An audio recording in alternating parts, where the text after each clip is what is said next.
Hello and welcome to this first look exploring session, looking at the London Prodigal, as it was allegedly played by the King's Majesty's servants. We have some minor query as to whether that's true or not, because the title page may lie in other elements. But it was printed in 1605 and therefore probably existed on the stage in the year or so prior to that. And we're going to have a little scootle through the text from the beginning through to the end in 2 sessions. We're aiming to do it in, and so it's not a desperately long play, and we're going to find out what it is doing in our usual fashion. So, reading today the parts of Lancelot and Civet is...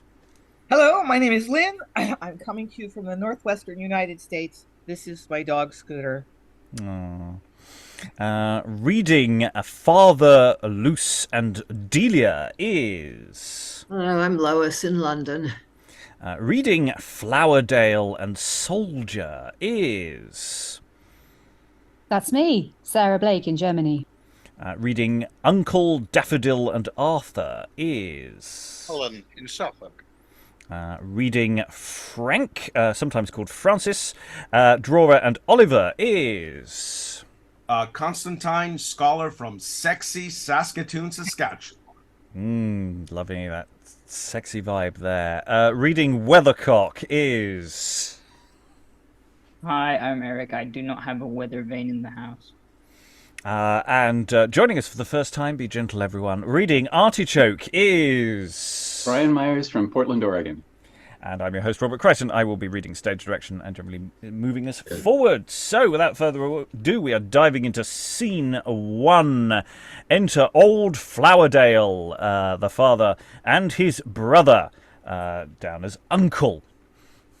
Brother, from Venice, being thus disguised, I come to prove the humours of my son. How hath he borne himself since my departure? I, leaving you, his patron and his guide. In faith, brother, so as you will grieve to hear, and I'm almost ashamed to report it. Why, how is't, brother? What, doth he spend beyond the allowance I left him? Now, beyond that, and far more, why, your exhibition is nothing. He hath spent that, and since hath borrowed, protested with oaths, alleged kindred to wring money from me. By the love I bore his father, by the fortunes might fall upon himself, to furnish his wants. That done, I've had since his bond, his friend, and his friend's bonds. Although I know that what he spends is yours, yet it grieves me to see the unbridled wildness that reigns over him. Brother, what is the manner of his life?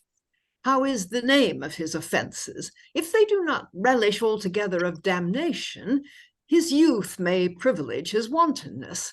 I myself ran an unbridled course till 30, nay, almost till 40. Well, you see how I am. For vice, once looked on with the eyes of discretion and well balanced with the weights of reason, the course past seems so abominable that the landlord of himself, which is the heart of the body, will rather entomb himself in the earth, or seek a new tenant to remain in him, which, once settled, how much better are they that in their youth have known all these vices and left it, than those that knew little, and in their age runs into it. Believe me, brother, they that die the most virtuous hath in their youth lived most vicious, and none knows the danger of the fire more than he that falls into it. But say, how is the course of his life? Let's hear his particulars. Why, I'll tell you, brother, he is a continual swearer and a breaker of his oaths, which is bad. I grant indeed, to swear is bad, but not in keeping those oaths is better, for who will set by a bad thing? Nay, by my faith, I hold this rather a virtue than a vice. Well, I pray, proceed.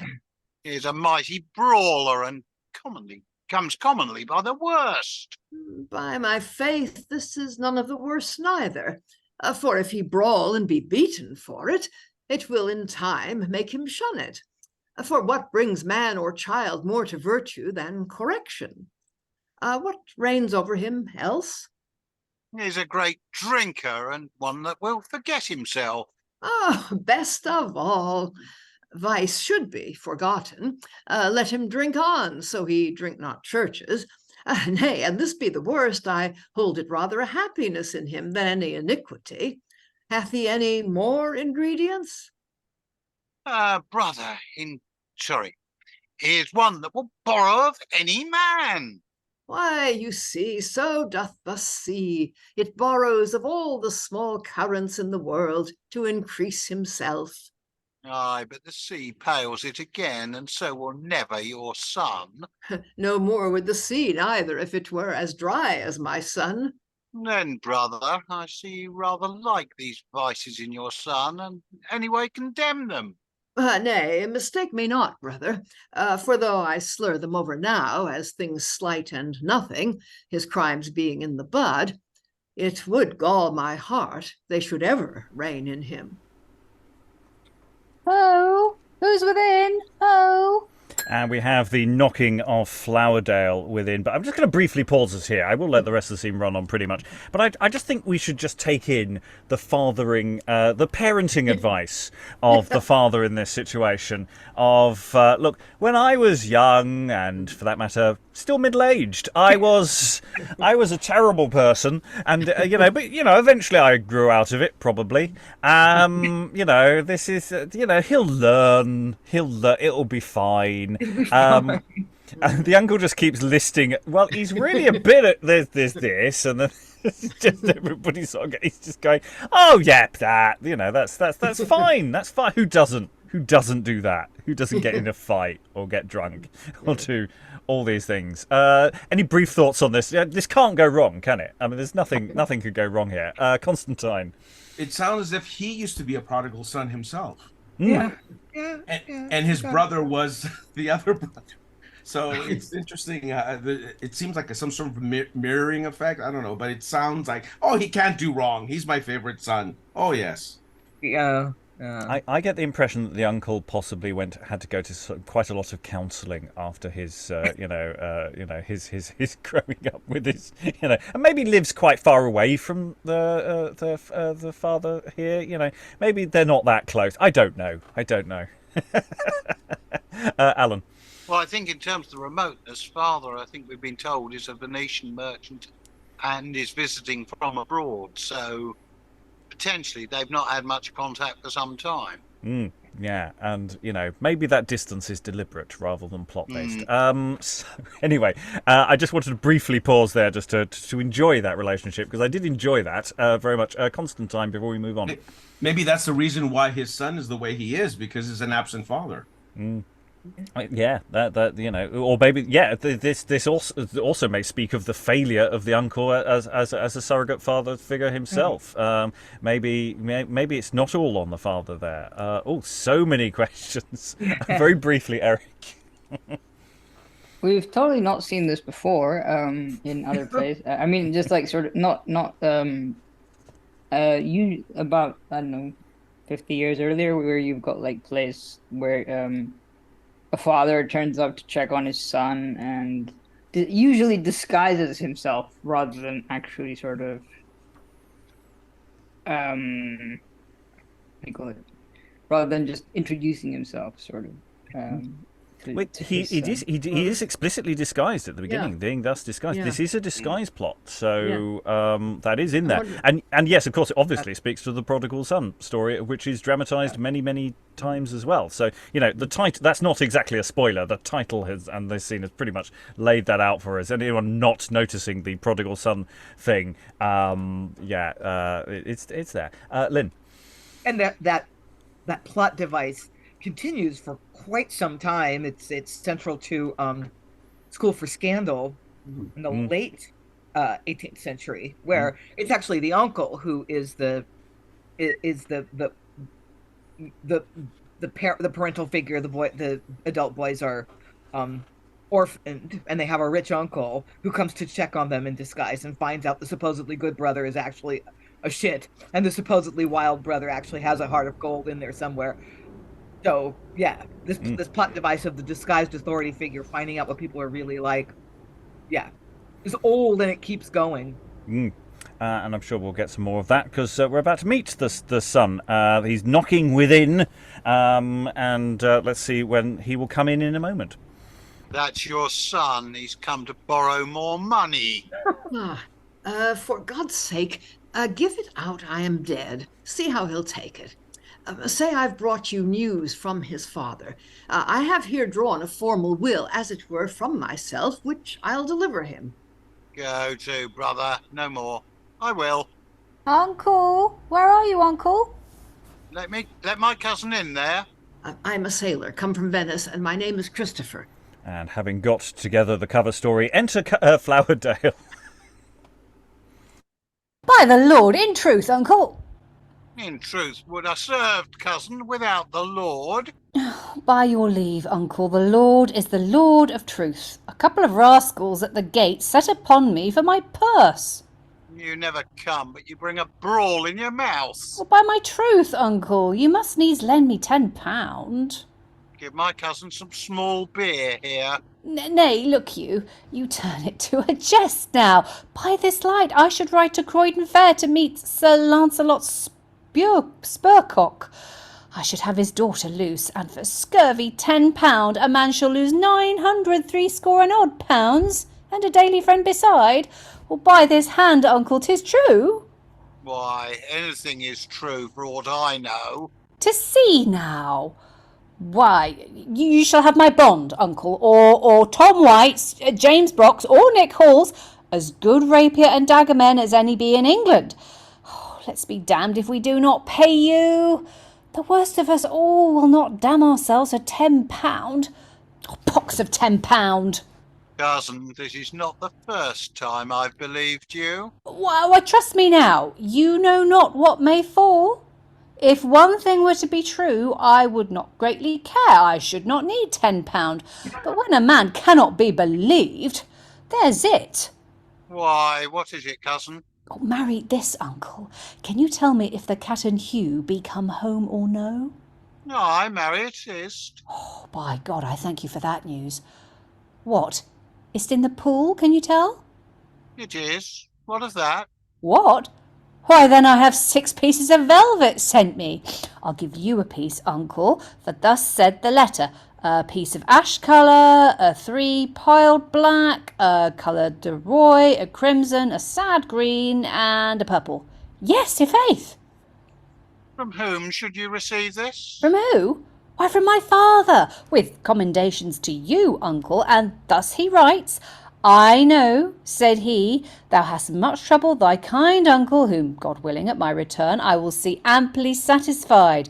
Amply, I remember, was the very word, so God help me. Have you the letter here? Yes, I have the letter here. Here is the letter. No. Yes. No, let me see. What preachers wore I on a Saturday? Let me see.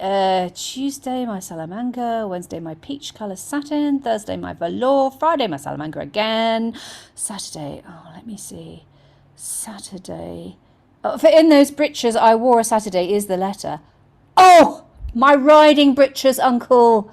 Those that you thought been velvet, in those very breeches is the letter.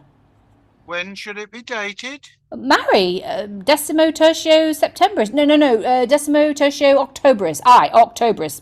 So it is. Decimo Tertio Octoberis. And here I receive a letter that your father died in June. How say you, Kester?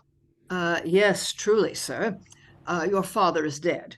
These hands of mine hope to wind him. Dead? Aye, sir, dead. S'blood! How should my father come dead? I'faith, sir, according to the old proverb, the child was born and cried, became man, after fell sick and died. Nay, cousin, do not take it so heavily. Nay, I cannot weep you extempore. Marry, some 2 or 3 days hence I shall weep without any stintance. But I hope he died in good memory. Oh, very well, sir, and set down everything in good order. And the Catherine and Hugh you talked of, I came over in, and I saw all the bills of lading. And the velvet that you talked of, there's no such abroad. Well, by God, I assure you then there is knavery abroad. I'll be sworn of that, there's knavery abroad, although there were never a piece of velvet in Venice. I hope he died in good estate. To the report of the world he did, and made his will, of which I am an unworthy bearer. His will? Have you his will? Yes, sir, and in the presence of your uncle I was willed to deliver it. I hope, cousin, now God has blessed you with wealth, you will not be unmindful of me. I'll do reason, uncle, yet, faith, I take the denial of this £10 very hardly. No, I denied you not. By God, you denied me directly. I'll be judged by this good fellow. Not directly, sir. Why, he said he would lend me none. And that had want to be a direct denial, if the old phrase hold. Well, uncle, come, we'll fall to the legacies. In the name of God, amen. Item, I bequeath to my brother Flowerdale, £300, to pay such trivial debts as I owe in London. Item, to my son, Matt Flowerdale, I bequeath 2 bale of false dice. Videlicet, high men and low men, phalomes, stop, cater, tries, and other bones of functions. Blood, what doth he mean by this? Proceed, cousin.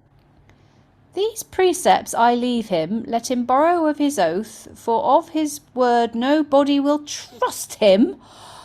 Let him by no means marry an honest woman, for the other will keep herself. Let him steal as much as he can, that a guilty conscience may bring him to his destinate repentance. I think he means hanging. And this were his last will and testament. The devil stood laughing at his bed's feet while he made it. Spud! What, does he think to fop of his posterity with paradoxes? This he made, sir, with his own hands. Ay, well, nay. Come, good uncle, let me have this £10. Imagine you have lost it, or been robbed of it, or misreckoned yourself so much anyway, to make it come easily off, good uncle. Not a penny. Oh, faith, lend it him. Sir, I myself have an estate in the city worth £20. All that I'll engage for him. He saith it concerns him in a marriage. Ay, marry, it doth. This is a fellow of some sense, this. Come, good uncle. Will you give your word for it, Kester? I will, sir, willingly. Well, cousin, come to me some hour hence. You shall have it ready. Shall I not fail? You shall not come or send. Nay, I'll come myself. By my troth, would I were your worship's man. What wouldst thou serve? Very willingly, sir. Why, I'll tell thee what thou shalt do. Thou sayest thou hast £20. Go into Birchin Lane, put thyself into clothes, thou shalt ride with me to Croydon Fair. I thank you, sir. I will attend you. Well, uncle, you will not fail me an hour hence? I will not, cousin. What is thy name? Kester? Aye, sir. Well, provide thyself. Uncle, farewell till anon. Exit Flowerdale. Brother, how do you like your son? Faith, brother, like a mad, unbridled colt, or as a hawk that never stooped to lure. The one must be tamed with an iron bit, the other must be watched, or still she is wild. Such is my son. A while let him be so, for counsel still is folly's deadly foe. I'll serve his youth, for youth must have his course, for being restrained it makes him 10 times worse. His pride, his riot, all that may be named, time may recall, and all his madness tamed.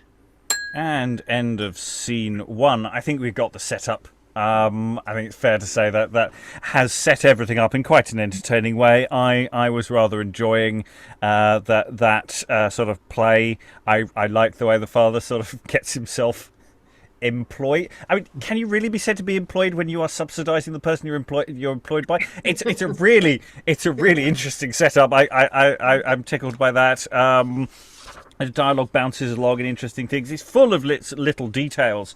The kind of details to do with London and trade and ships and things coming in and stuff that isn't, or it doesn't feel to me like it's the kind of detail that is pushing me away. Sometimes you get loaded with detail in plays and you're going, I have no idea what people are talking about. I never really felt that I didn't really know. There are a couple of little moments, sort of things where I might tweak or make a minor trim, but most of the time it's really quite accessible. I'm quite liking that. I'll go to Sarah, then Lynn. Yeah, the dialogue is really fresh.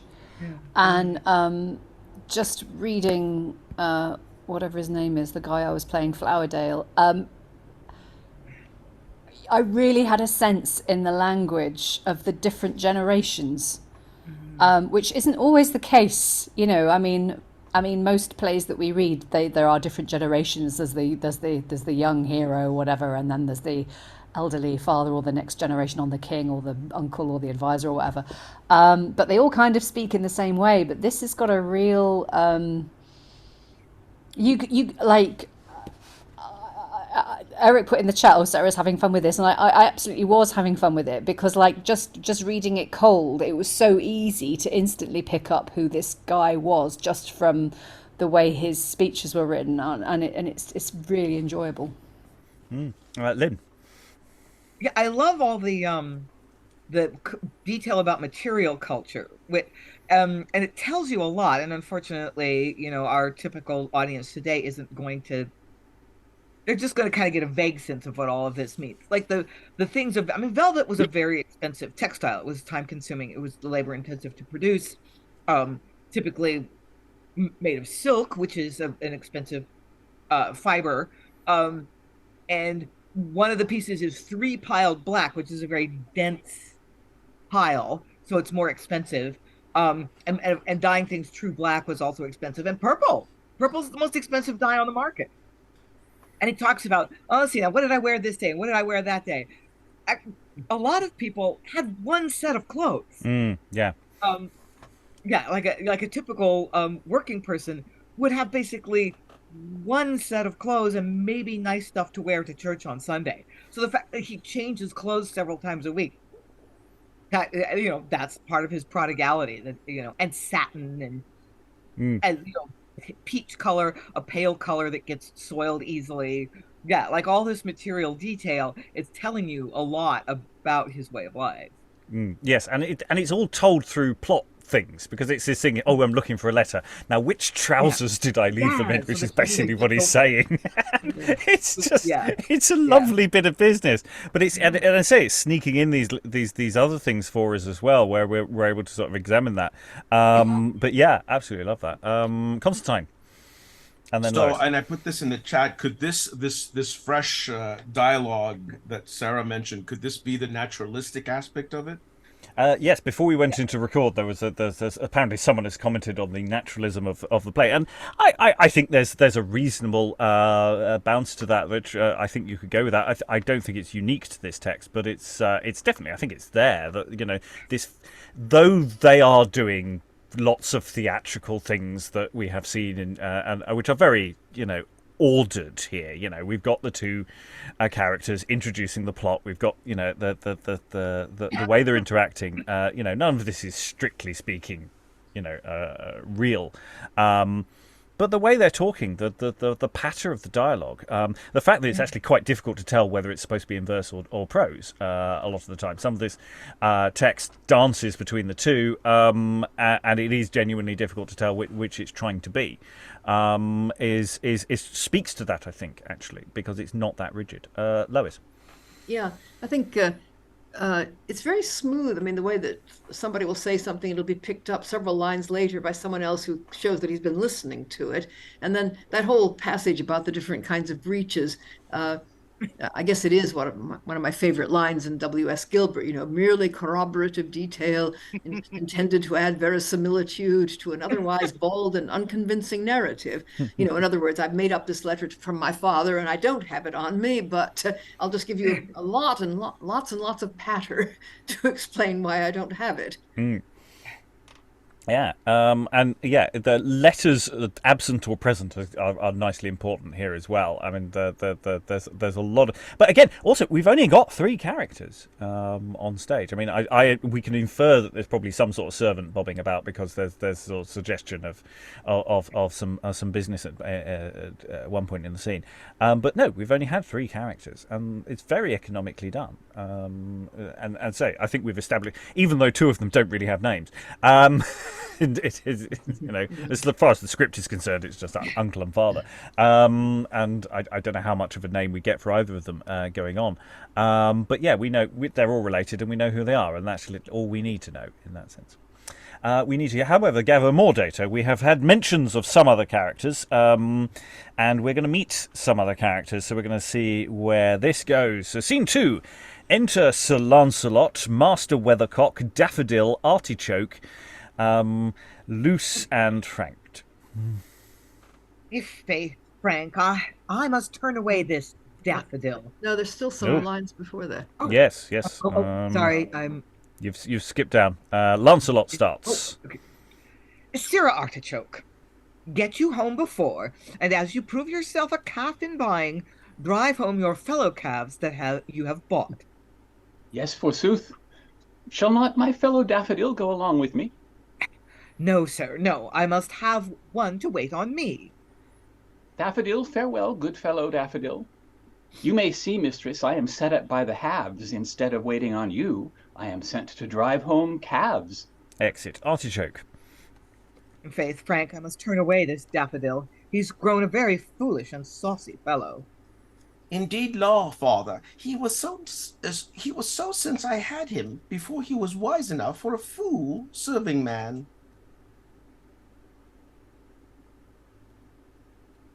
But what say you to me, Sir Lancelot? Oh, about my daughters. Well, I will go forward. Here's 2 of them. God save them. But the third, she's a stranger in her course of life. She hath refused you, Master Weathercock. Aye, by the rood, Sir Lancelot, that she hath. But had she tried me, she should she should have found man of me indeed. Nay, be not angry, sir, at her denial. She hath refused 7 of the worshipfullest and worthiest housekeepers this day in Kent. Indeed, she will not marry, I suppose. The more fool she. Why, is it folly to love chastity? Nah, mistake me not, Sir Lancelot, but it is an old proverb, and you know it well, that women dying maids lead apes in hell. It's a foolish proverb, and a false. By the mass, I think it be, and therefore let it go. But who shall marry with Mistress Frances? By my troth. By my troth, they are talking of marrying me, sister. Peace, let them talk. Fools may have leave to prattle as they walk. Contesses still, sweet mistress. You have a wit, and it were your alabaster. I'faith, and thy tongue trips Trenchmore. No, of my knighthood, not a suitor yet. Alas, God help her. Silly girl, a fool, a very fool. But here's another, black brows, a shrewd girlie. She hath wit at will, and suitors 2 or 3. Sir Arthur Greenshield, one, a gallant knight, a valiant soldier, but his power but poor. Then there's young Oliver, the Devonshire lad, a wary fellow, merry, full of wit, and rich, by the rood. But there's a third, all air, light as a feather, changing as the wind, young Flowerdale. Oh, sir, he's a desperate dick indeed. Bar him your house. Fie, not so. He's of good parentage. By my faith, so he is, and a proper man. Aye, proper enough. He has good qualities. Aye, marry, there's the point, Sir Lancelot, for there's an old saying. Be he rich, or be he poor, be he nigh, or be he low, be he born or in barn or hole, 'tis manners makes the man and all. You are in the right, Master Weathercock. Enter Monsieur Civet. Oh, I talk to myself. All right. So, I think I am sure crossed or witched with an owl. I have haunted them inn after inn, booth after booth. You cannot find them. Ah, yonder they are. That's she. I hope to God 'tis she. Nay, I know 'tis she now, for she treads her shoe a little awry. Where is this inn? We are past it, Daffodil. Good sign is here, sir. At the back gate is before. Save you, sir, I pray you. May I borrow a piece of a word with you? No pieces, sir. Why then, the whole. I pray you, sir. What may yonder gentlewoman be? They may be ladies, sir, if the destinies and moralities were. What's her name, sir? Mistress Frances Spurcock, Sir Lancelot Spurcock's daughter. Is she a maid, sir? You may ask Pluto and Dame Persephone that. I would be loath to be riddled, sir. Is she married, I mean, sir? The fates know not yet what shoemaker shall make her wedding shoes. I pray. Wherein you, sir, I would be very glad to bestow the wine of that gentlewoman. At the George, sir. God save you, sir. I pray your name, sir. My name is Master Civet, sir. A sweet name. God be with you, good Master Civet. And exit Civet. Aye, we have spied you, stout. Have we spied you, stout Sir George? For all your dragon, you had best sell good wine. That needs no Yule bush. Well, we'll not sit by it, as you do on your horse. This room shall serve. Drawer, let me have sack for us old men. For these girls and knaves, small wines are best. A pint of sack, no more. A quarter sack in the 3 turns. A pint, draw but a pint. Daffodil, call for wine to make yourselves drink. A cup of small beer and a cake, good Daffodil. And enter young Flowerdale. How now? Why, sit in the open room? Now, good Sir Lancelot, and my kind friend, worshipful Master Weathercock. What, at your pint? A quart for shame? Nay, royster, by your leave we will away. Come, give some music. We'll go dance.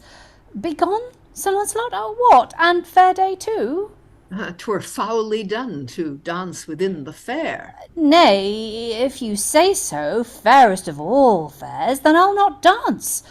A pox upon my tailor, he hath spoiled me a peach-colour satin shirt, cut upon cloth of silver. But if ever the rascal serve me such another trick, I'll give him leave, i'faith, to put me in the calendar of fools. And you, Sir Lancelot and Master Weathercock, my goldsmith too, on the other side. I bespoke thee, Luce, a carcanet of gold, and thought thou shouldst have it for a fairing. And the rogue puts me in rearages for orient pearl. But thou shalt have it by Sunday night, wench. Sir, Enter the drawer again. Sorry, too slow. Sir, his one has sent you a bottle of Rhenish wine, brewed with rose water. To me? No, sir, to the knight, and desires his more acquaintance. To me? Was he that proved so kind? I have a trick to know his name, sir. He hath a month's mind here to Mistress Frances. His name is Master Civet. Call him in, Daffodil. Oh, I know him, sir. He is a fool, but reasonable rich. His father was one of these leasemongers, these cornmongers, these moneymongers, but he never had the wit to be a whoremonger. Enter Master Civet once again to ruin my doubling. I promise you, sir, you are at too much charge. Ah, the charge is small charge, sir. I thank God my father left me wherewithal. If it please you, sir, I have a great mind to this gentlewoman here, in the way of marriage. I thank you, sir. Please you come to Luce, to my poor house. You shall be kindly welcome. I knew your father. He was a wary husband. Pale here, drawer. All is paid, sir. The gentleman has paid all. In faith, you do us wrong, but we shall live to make amends ere long. Master Flowerdale, is that your man? Yes, faith, a good old knave. Nay, then I think you will turn wise, now you take such a servant. Come, you'll ride with us to Newsome? Let's away. 'Tis scarce 2 hours to the end of day. Okay, and end of scene. A slightly trickier scene to unpack, whereas the first one was very clear. This one's got a lot of, shall we say, character stuff that might be getting in the way of some of the clarity of the storytelling. Thoughts of the room, Lois? Yeah, I think those lines at the end mean that the father has entered with young Flowerdale, acting as his servant. Otherwise, I don't see what they're talking about. Is that your man? Good old knave. Yes, I think yes, I think we can infer that. Yes.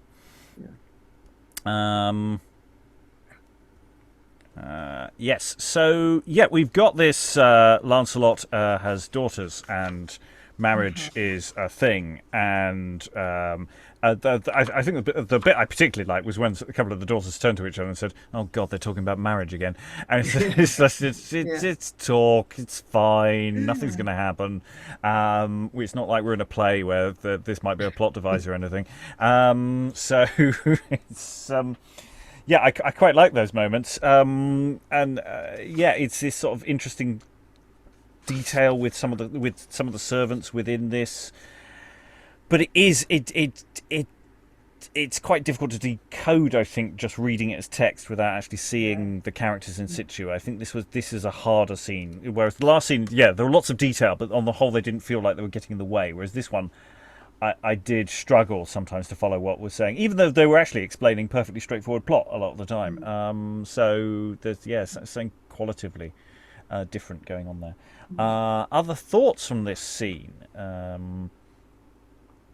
Lynn and then Lois. Yeah, I mean, we don't have much evidence, but it does look like Luce might be genuinely interested in Flowerdale's suit. I mean, that would be typically how the genre would go. Is our young male lead gets what he wants in the end, and then one daughter doesn't seem interested in married at all, and then foolish knight Civet is interested in the third daughter or the middle daughter or whatever. So it's getting a little complicated. Yeah, we've got a father and 3 daughters and various potential things, but they're all a bit muddled together. It's not like we're really differentiating the daughters properly yet. We've got these scenes dominated by actually potentially quite peripheral elements, as well as obviously the very central Lancelot. It's tricky. Eric. What I was struck by is how many times they mentioned the Daffodil, for a character who doesn't say as much as as you'd expect. I feel like there's a joke we're missing here. I don't know, just like sort of Monsieur Daffodil or Sir Daffodil or whatever. I don't know, just some sort of. Yeah, especially as Daffodil is, he's just a servant. It's interesting in relationship with everybody else. Here, it's not like he's a gentleman. He seems to have a relative import in the household, and I'm not quite sure how that functions. Sarah, and then Alan. Yeah, just going back to the daughters, there is a little bit of difference between them. Well, at least depends how much of the father's word you want to take for it. He might be incredibly biased, of course, but he talks of one daughter being a silly girl, a fool, a very fool, which I think is Frances, but there's the other one, a shrewd girlie. She hath wit at will and suitors 2 or 3. That I think is Luce. So we're sort of going into the kind of the classic fairy tale thing here of the silly sister and then the clever sister, and the clever sister is of course the one who's going to end up being the heroine of the piece, and the silly sister is the one who I think is being courted by Civet. So that could be quite a nice pairing, maybe. And Luce, who's the clever one, is the one that Flowerdale's got his eye on. So yeah, and it's I think it's a situation where the details will be clearer once you actually put it on stage. I mean, it doesn't help the daughters don't really say all that much, and that's sort of a problem. Lois.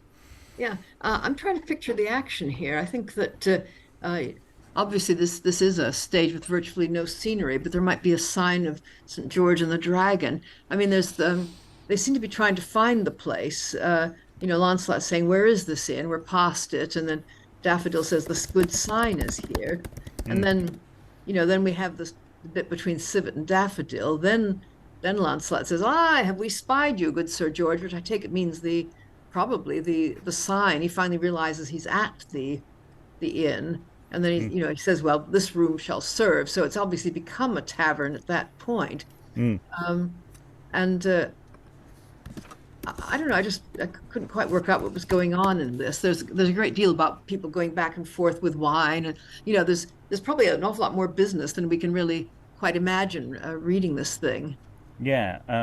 Yes. When do they actually reach the tavern or the inn? There is a distance within the scene, and they seem to be sort of journeying towards it. So presumably, the drawer is sort of setting up shop as they're moving, and then that becomes the location at some point, but it's not desperately clear where. Alan, I think I didn't go to you earlier. Yeah, I mean, a couple of things. One on the locale, I think that scene actually shifts midway from external to internal. It's the question of precisely where, which we should note at some point. Which is difficult, would need another look to sort it out. The other thing is, I suspect that Daffodil is a servant of long standing of the family, and is possibly almost the one who knows all of the secrets. So he's got a bit of an edge there. We do need to move on, but I will briefly go to Eric, then Lois. What I found interesting was that Weathercock keeps changing his mind.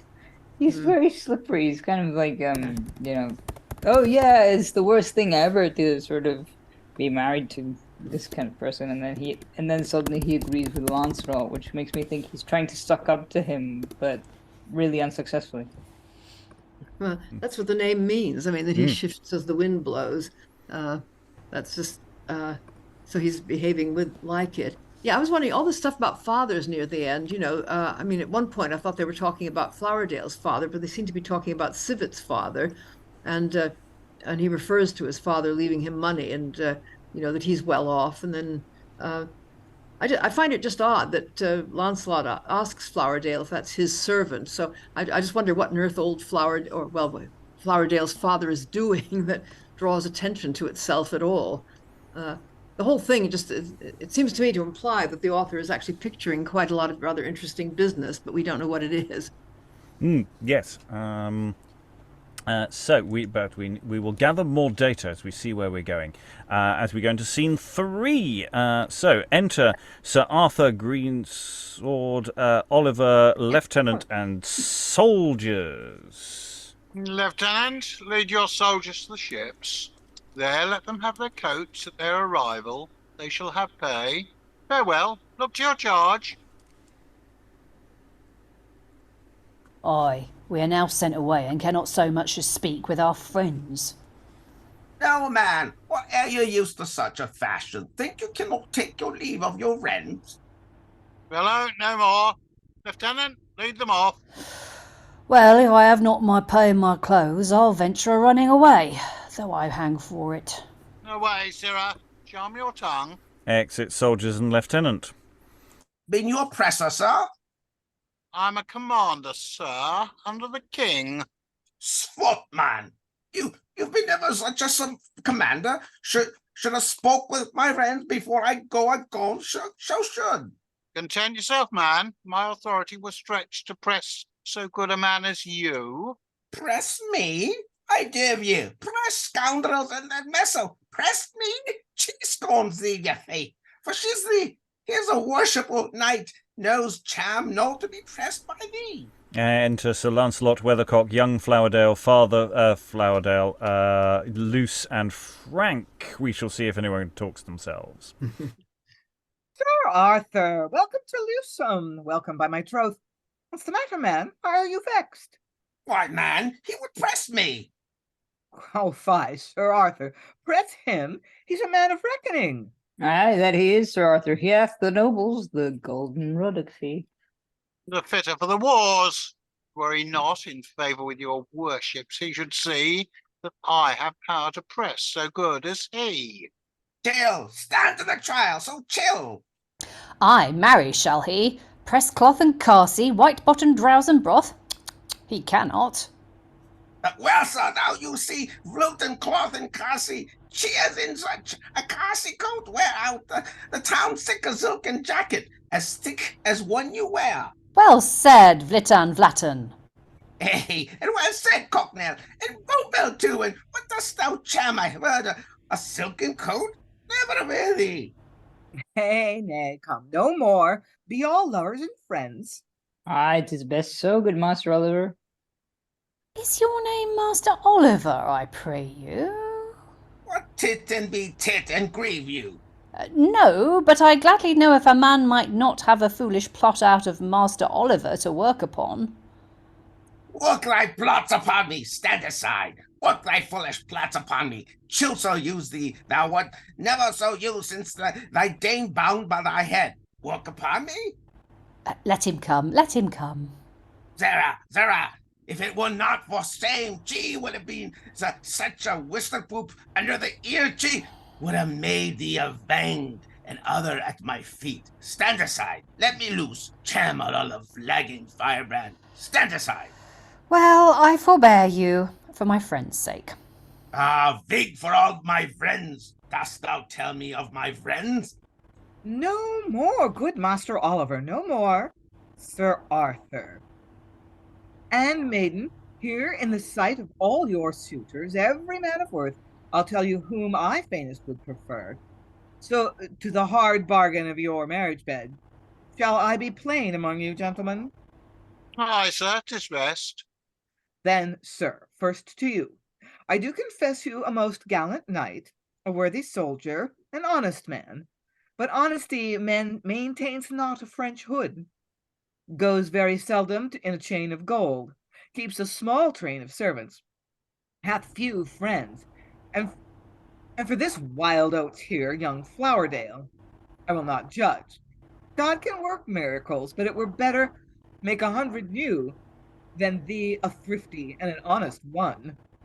Believe me, he hath bit you there. He hath touched you to the quick, that hath he. Woodcock on my side. Why, Master Weathercock, you know I am honest.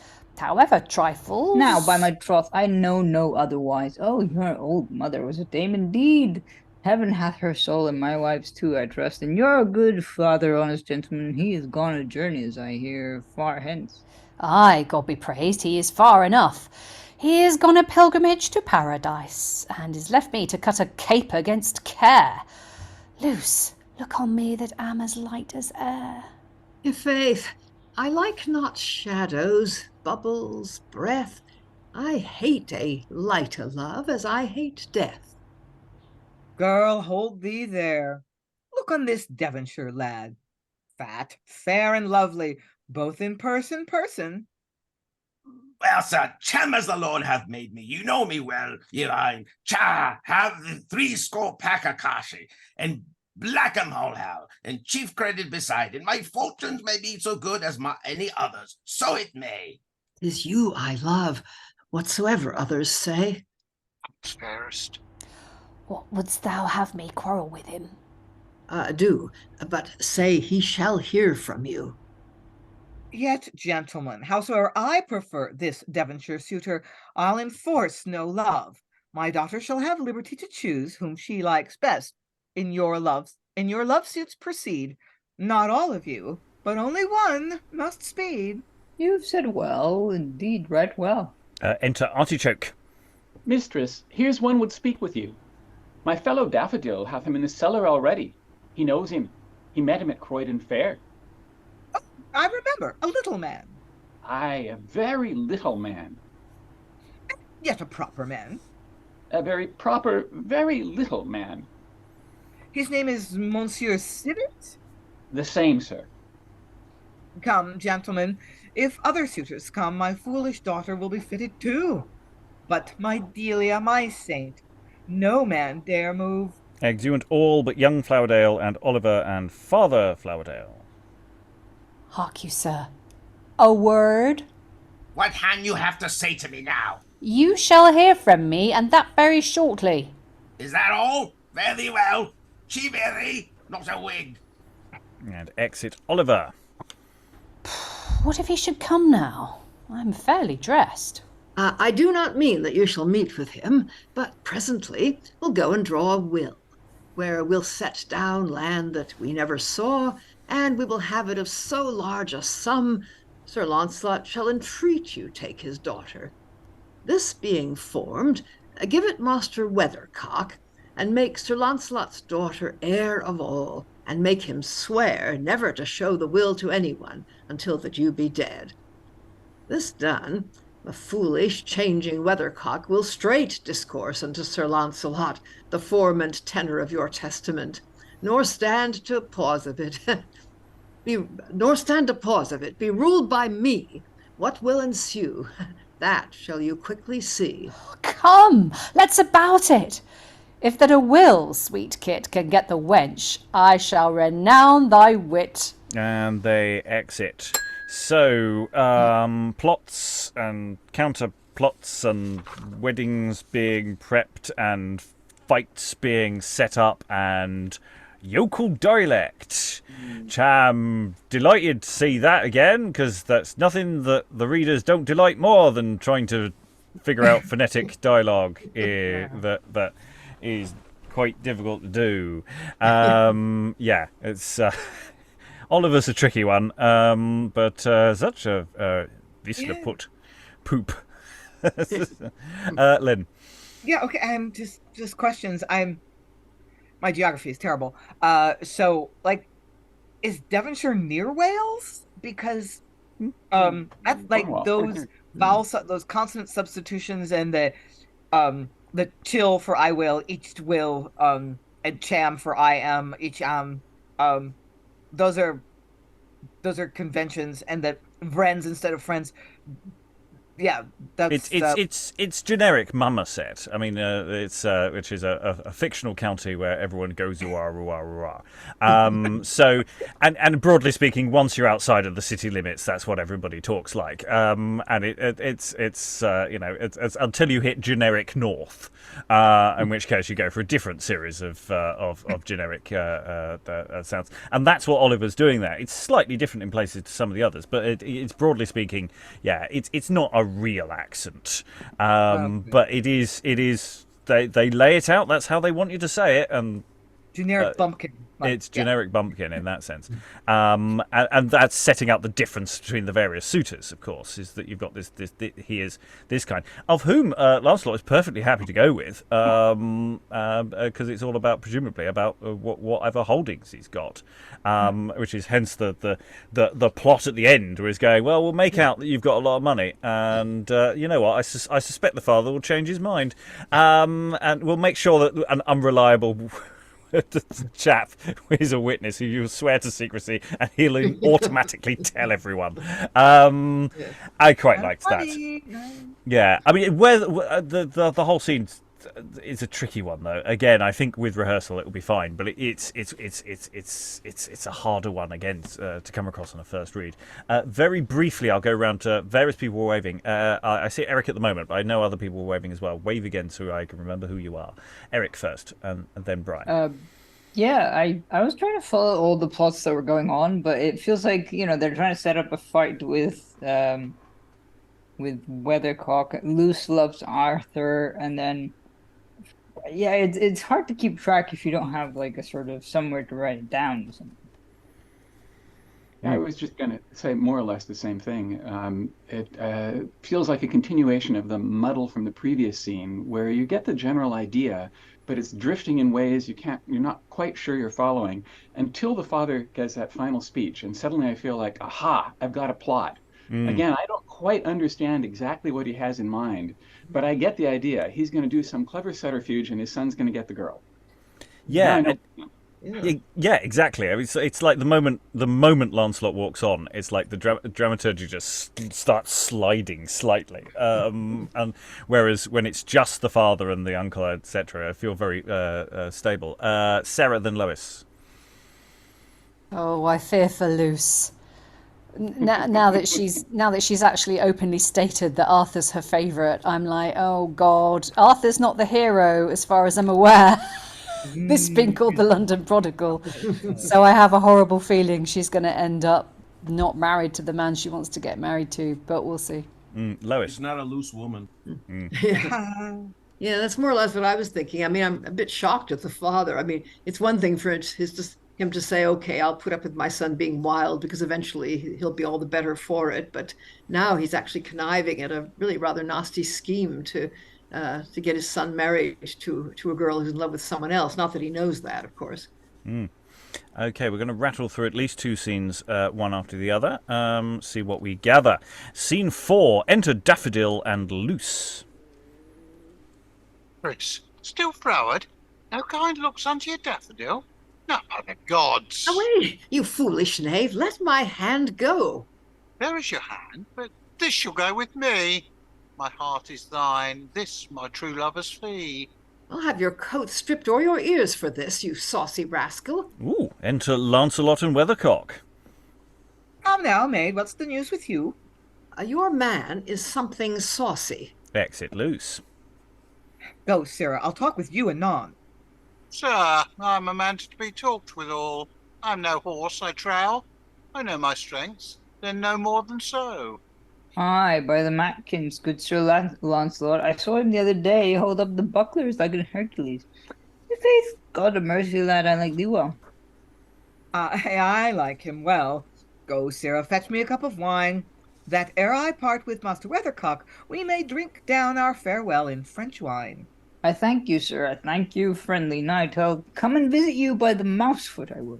In the meantime, take heed of cutting Flowerdale. He's a desperate dick, I warrant you. He is. Daffodil, fill me some wine. Ha! What wears he on his arm? My daughter Luce's bracelet. Aye, 'tis the same. Ha! To you, Master Weathercock. I thank you, sir. You're Daffodil, an honest fellow, and told thou art. Well, I'll take my leave, good night, and hope to have you and all your daughters at my poor house. In good sooth, I must. Thanks, Master Weathercock. I shall be bold to trouble you, be sure. And welcome heartily. Farewell. Exit Weathercock. Sirrah, I saw my daughter's wrong, and with all her bracelet on your arm. Off with it, and with my livery too. Have I a care to see my daughter matched with men of worship, and you are grown so bold? Go, Sirrah, from my house, or I'll whip you hence. I'll not be whipped, sir. There's your livery. This is a serving man's reward. What care I? I have means to trust to. I scorn service, I. Exit Daffodil. Aye, a lusty knave. But I must let him go. Our servants must be taught what they should know. And exit Lancelot. Running straight into scene 5, enter Sir Arthur and Luce. Sir, as I am a maid, I do affect you above any suitor that I have, although that soldiers scarce know how to love. I'm a soldier and a gentleman. Knows what belongs to war, what to a lady. What man offends me, that my sword shall right. What woman loves me, I am her faithful knight. I neither doubt your valor nor your love, but there be some that bears a soldier's form, that swears by him they never think upon, goes swaggering up and down from house to house, crying, God peace, and... I' faith, lady, I'll descry you such a man. Of them there be many, which you have spoke of, that bear the name and shape of soldiers. Yet God knows very seldom saw the war, that haunt your taverns and your ordinaries, your alehouses sometimes, for all alike to uphold the brutish humour of their minds, being marked down for the bondsmen of despair. Their mirth begins in wine, but ends in blood. Their drink is clear, but their consciences, conceits, are mud. Yet these are great gentlemen soldiers. No, they're wretched slaves whose desperate lives spring them timeless graves. Both for yourself and for your form of life, if I may choose, I'll be a soldier's wife. And they exit. If I may choose, doing a lot of work there. Some interesting scenes, especially the two loose scenes back to back. Daffodil getting a bit fresh and getting his marching orders. Interesting little bit of business there. Thoughts in the room very briefly. Alan, then Eric. Yeah, I found it interesting that latter scene with Arthur and Luce went into straight verse. Yeah. Rather a change of mood and style. Yeah. Eric. What I was going to say was, I feel like the Arthur Luce scene should be earlier in the play in terms of structure, because it feels like you need to set up the central sort of, central, I don't know, anyway, romance between the two of them in order to break it later on, if that's what's going to happen. I don't know, maybe It feels weirdly detached, actually. It doesn't seem to, as a scene, have a centre. It seems like this is the important part of the scene, but it's not like they sort of enter with a context and exit with a context. It's like they say, this is the important stuff we need in a scene, but we don't have the stuff that necessarily might go around it. And yes, it does seem oddly artificial, doesn't it? It feels like he's caught, Sir Arthur comes on, and it's like he's almost doing chivalric romance, but not quite. Because it seems actually, it doesn't feel that... it's a little artificial, but he doesn't feel insincere in the way that kind of stuff might do. Constantine. So this play only has scenes, but no acts. No, in fact, I don't think it originally had a scene division. Okay, I think it's just a collection of scenes. So okay. The way it flows is entirely a later edition. Later editions, I think, do add in an act structure, but it's entirely artificial. It's not period. Right. Well, these short little scenes flash by. Let's have a longer one to drink in a little bit more. Scene 6. Enter Sir Lancelot and Oliver. And take trust to it. So then, Lancelot. Yes. Assure yourself you shall be married.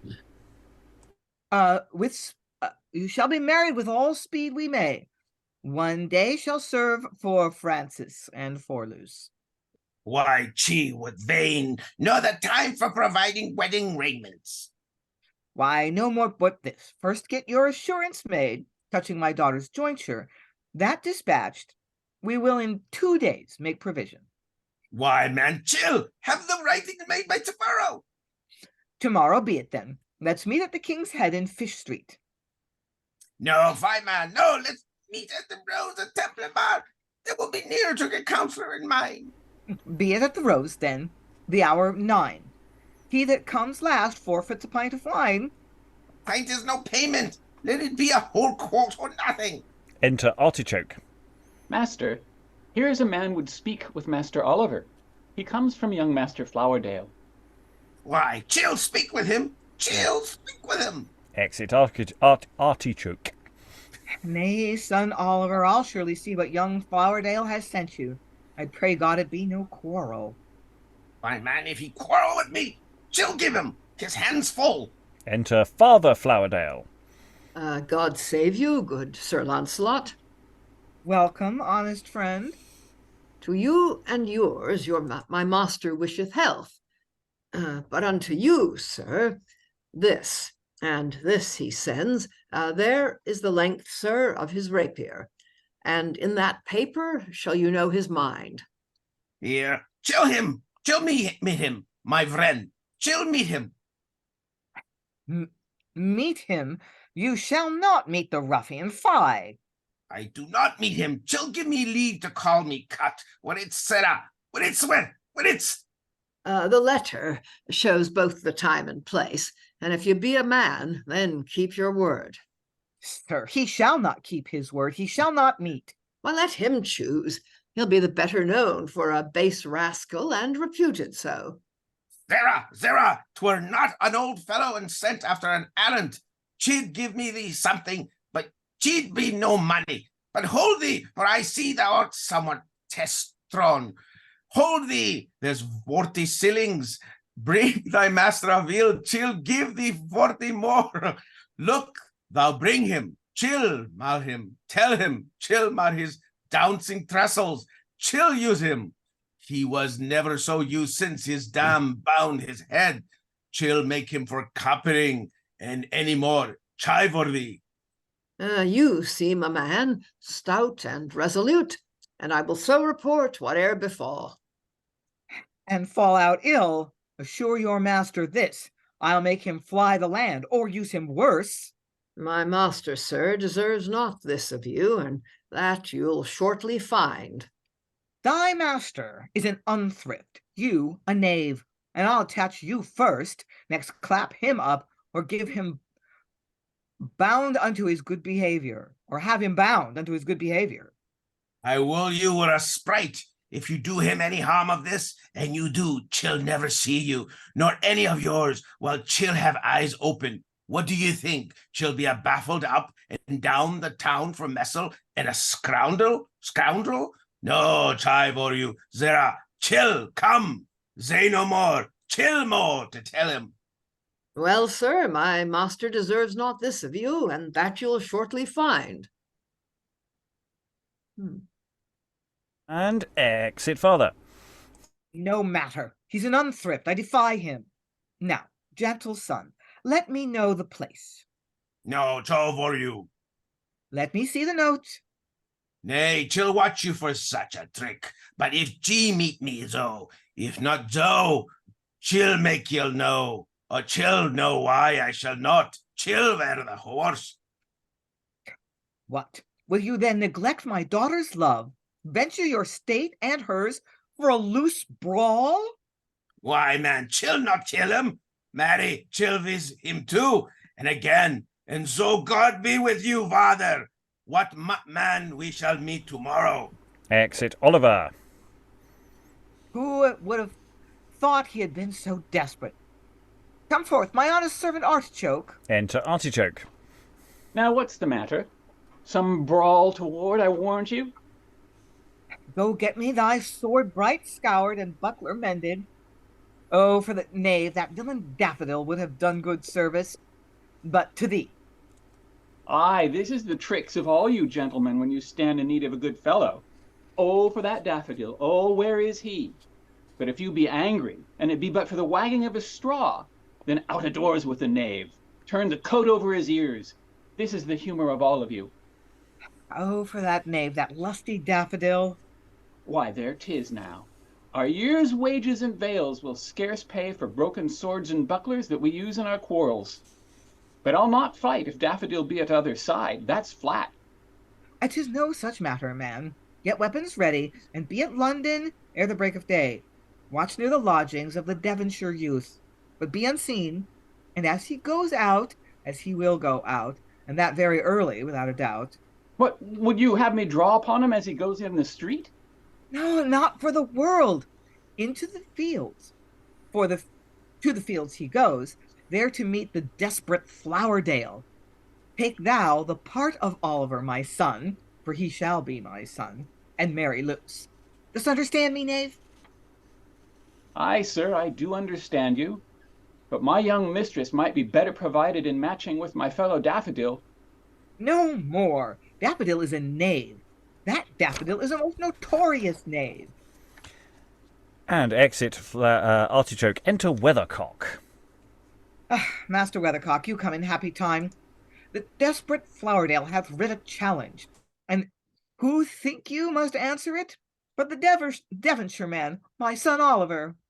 Marry, I'm sorry for it, good Sir Lancelot, but if you will be ruled by me, we'll stay the fury. As how, I pray? Marry, I'll tell you, by promising young Flowerdale the red-lipped Luce. I'd rather follow her unto her grave. Aye, Sir Lancelot, I would have thought so too, but you and I have been deceived in him. Come, read this will, or what you call it, I know not. Come, your spectacles, I pray. Nay, I thank God I see very well. Marry, bless your eyes, mine hath been dim almost this 30 years. What is this? What is this? There is true love indeed. He gave it to me, but this very morn, and bid me keep it unseen from anyone. Good youth, to see how men may be deceived. Passion of me, what a wretch am I to hate this loving youth! He hath made me, together with my Luce he loves so dear, executors of all his wealth. Oh, good man, he hath given you all. 3 ships now in the straits and homeward bound, 2 lordships of £200 a year, the one in Wales, the other in Gloucestershire. Debts and accounts are £30,000. Plate, money, jewels, 16,000 more. 2 houses furnished well in Coleman Street, beside whatsoever his uncle leaves to him, being of great demesnes and wealth of Peckham. How like you this, good knight? How like you this?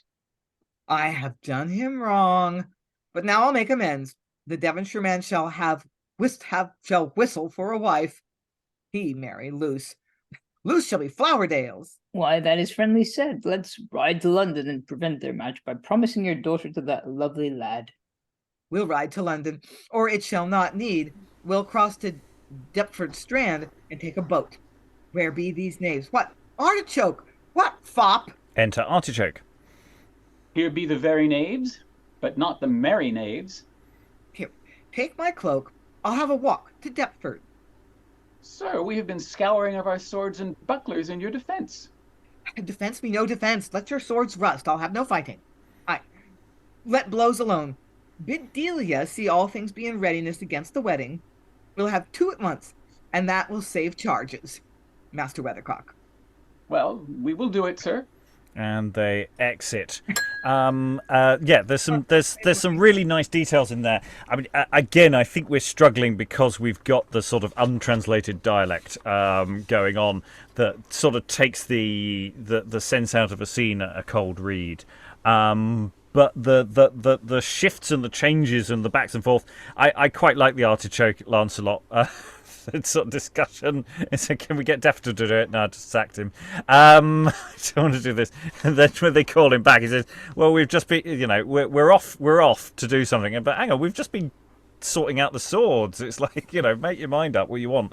And of course, it's the resolution of the setup that we had earlier. So there's always something, even though a little drawn out, that's a little satisfying about that. But still, we have that thing. I think in production, it slides away, and the actor doing Oliver can sort of maybe take the edges off, semi-translate the dialect back into modern, and then add a burr without necessarily going all the way at it, because I think clarity is somewhat important.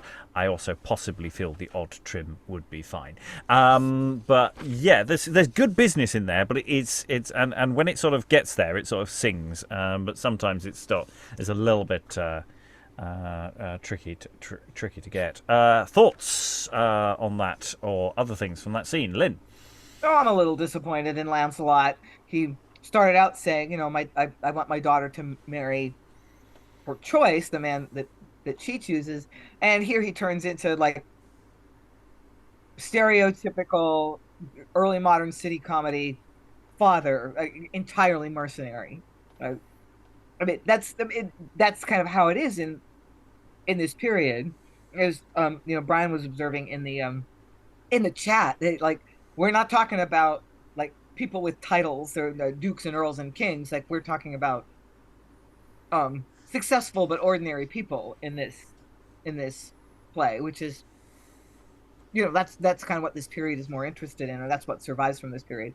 And marriages are always transactional to some degree, particularly as far as the parents are concerned. So I don't know, Lancelot let me down a little bit, but it's an unsurprising turn of events. I never doubted it for a second from Lancelot, frankly. I mean, there's something about about him, full stop, which sort of you could almost call him Weathercock actually at times. It's just sort of what he does. Like it's not the wind, it's the money. Yeah, it is called Sir Lancelot Spurcock. I mean, it's not a name that suggests that this guy really is wholly real, as opposed to doing stuff that the plot demands. So I feel a lot of the time. Other thoughts before we go into scene 7? Okay, let's dive into it. It's not a desperately long one. Scene 7. Enter Civet, Franck, and Delia. By my truth, this is good luck. I thank God for this. In good sooth, I have even my heart's desire. Sister Delia, now I may boldly call you so, for your father hath frank and freely given me his daughter, Franck. I, by my troth, Tom, thou hast my goodwill too, for I thank God I longed for a husband, and would I might never stir for one. His name was Tom. Why, sister, now you have your wish. You say very true, Sister Delia, and I prithee call me nothing but Tom, and I'll call thee sweetheart and Franck. Will it not do well, Sister Delia? It will do very well with both of you. But Tom, must I go as I do now when I am married? No, Franck, I'll have thee go like a citizen in a guarded gown with a French hood. Oh, by my troth, that will be an excellent indeed. Brother, maintain your wife to your estate. Apparel you yourself like to your father, and let her go like to your ancient mother. He, sparing, got his wealth, left it to you. Brother, take heed of pride, it soon bids thrift adieu. So as my father and my mother went. That's a jest indeed. Why, she went in a fringed gown, a single ruffle, and a white cap. And my father in a Mikado coat, a pair of red satin sleeves, and a canvas back. And yet his wealth was all as much as yours. My estate, I thank God, is £40 a year in good leases and tenements, besides 20 mark a year in Cuckoldhaven. And that came to us all by inheritance. That may indeed. 'Tis very fitly plied. I know not how it comes, but so it falls out that those whose fathers have died wondrous rich, and took no pleasure but to gather wealth, thinking of little that they leave behind, for them they hope will be of their like mind. But it falls out contrary. 40 years sparing is scarce 7 years spending, never carrying what will ensue, when all their coin is gone, and all too late. Then thrift is thought upon. Oft have I heard that pride and riot kissed, and then repentance cries, for had I wist. You say well, Sister Delia, you say well. But I mean to live within my bounds. For look you, I have set down my rest thus far, but to maintain my wife in her French hood at her coat, and keep a couple of geldings, and a brace of greyhounds. And this is all I'll do. And you'll do this with £40 a year? Aye, and a better penny, sister. Sister, you forget that at Cuckoldhaven. By my troth, well remembered, Franck. I'll give thee that to buy thee pins. Keep you the rest for points. Alas the day! Fools shall have wealth, though all the world say nay. Come, brother, will you in? Dinner stays for us. Aye, good sister, with all my heart. Aye, by my troth, Tom, for I have a good stomach. And I the like, sweet Franck. No, sister, do not think I'll go beyond my bounds. God grant you may not. And they exit. Yes, though it's the sister rather than the mother or father, it does have a certain Lady Bracknell quality to this. No, the importance of being earnest. The moment when Frank is saying, "I've always wanted to marry someone called Tom." Brian put that in the chat as well, and it was just there's a lot here I quite like, and also 20 mark a year at Cuckoldhaven, indeed a genuine place in London. And associated with the Cuckold Fair and other things as well. So it's doing a lot of interesting work there. But yeah, the way the sensible Delia is sort of going, are you sure you can keep my sister on your income? I'm not so sure you can.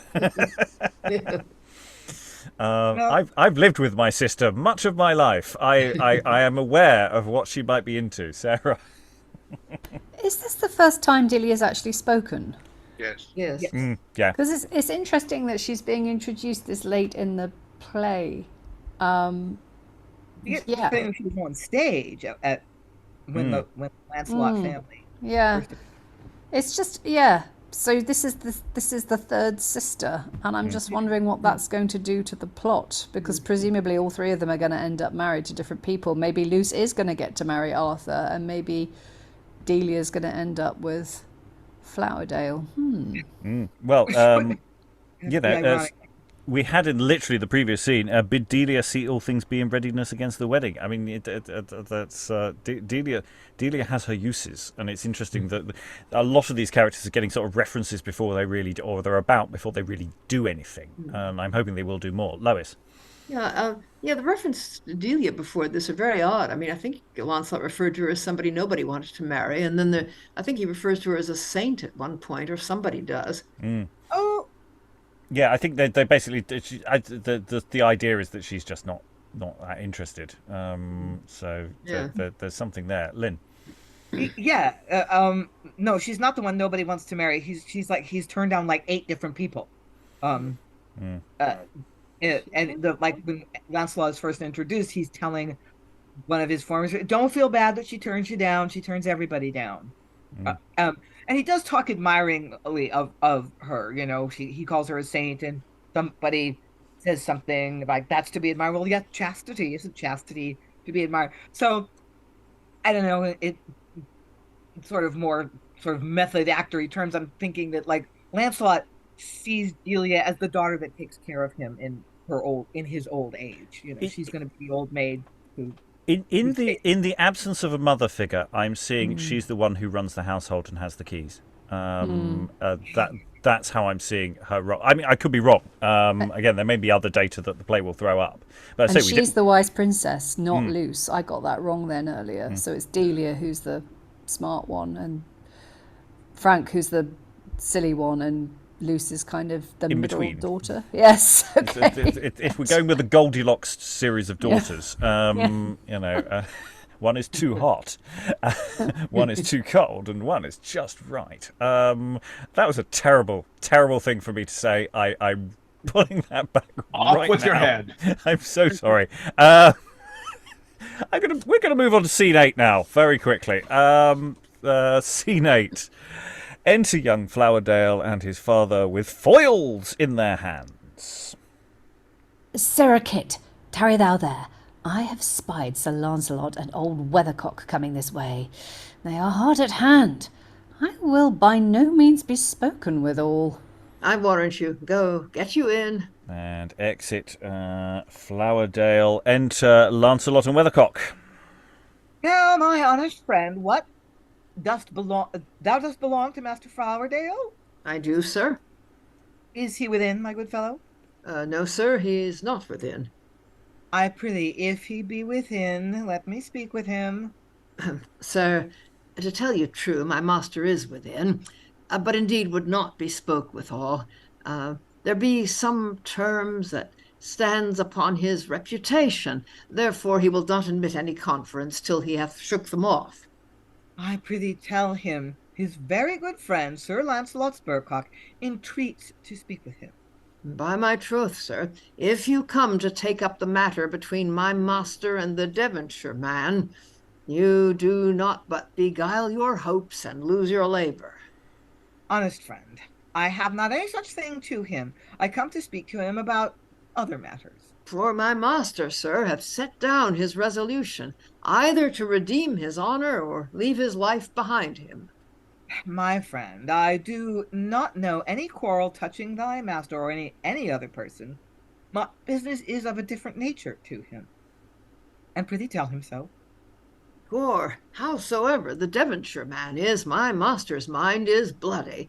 That's a round O, and therefore, sir, entreat is but vain. I have no such thing to him. I tell thee once again. I will then so signify to him. Exit father. Aye, sir, I see this matter is hotly carried, but I'll labour to dissuade him from it. Enter Flowerdale. Good morrow, Master Flowerdale. Good morrow, good Sir Lancelot. Good morrow, Master Weathercock. By my troth, gentlemen, I have been reading over Nick Machiavel. I find him good to be known, not to be followed. A pestilent, humane fellow. I have made certain annotations of him, such as they be. And how is't, Sir Lancelot, huh? How is't? A mad world, men cannot live quiet in it. Master Flowerdale, I do understand there is some jar between the Devonshire man and you. They, sir?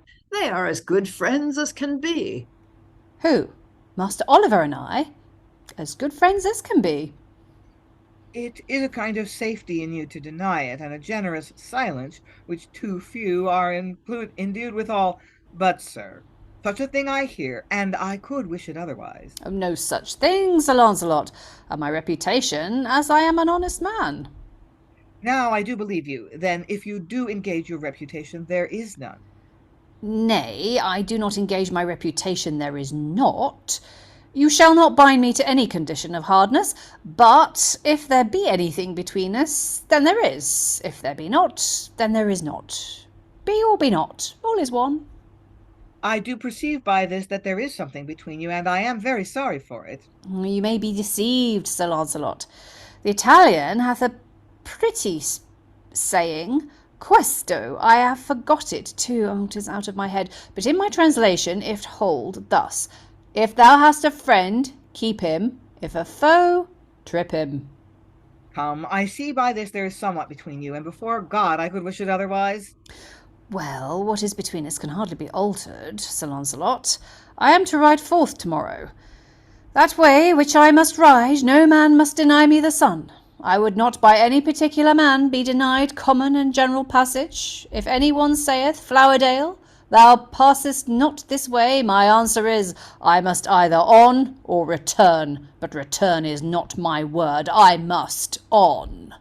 If I cannot, then make my way. Nature hath done the last for me, and there's the fine.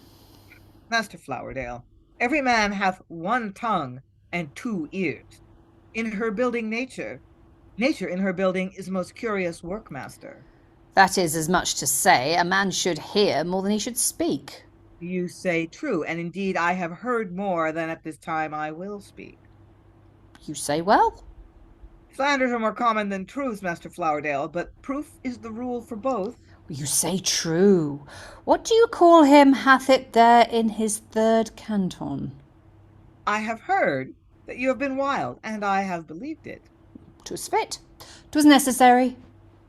But I've seen somewhat of late in you that hath confirmed in mine opinion of a goodness towards you. Faith, sir, I am sure I never did you harm. Some good I have done, either to you or yours, I am sure you know not. Neither it is my will you should. Aye, your will, sir. I my will, sir? Sfoot, do you know aught of my will? Be God, and you do, sir. I am abused. Go, Master Flowerdale.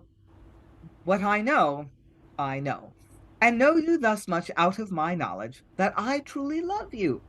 For my daughter, she's yours.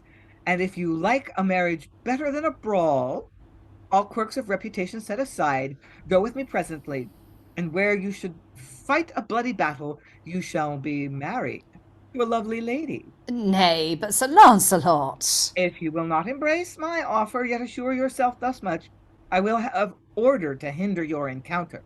Nay, but hear me, Sir Lancelot. Nay, stand not upon your imputative honour. It is merely unsound, unprofitable, and idle indifference. Inferences. Your business is to wed my daughter. Therefore, give me your present word to do it. I'll go and provide the maid, and therefore give me your present resolution, either now or never. Will you so put me to it? Aye, before God. Either you take me now or take me never. Else what I thought should be our match shall be our parting. So fare you well forever. Stay. Fall out what may fall. My love is above all. I will come. I expect you, and so fare you well. And exit Sir Lancelot and Weathercock. Now, sir, how shall we do for wedding apparel?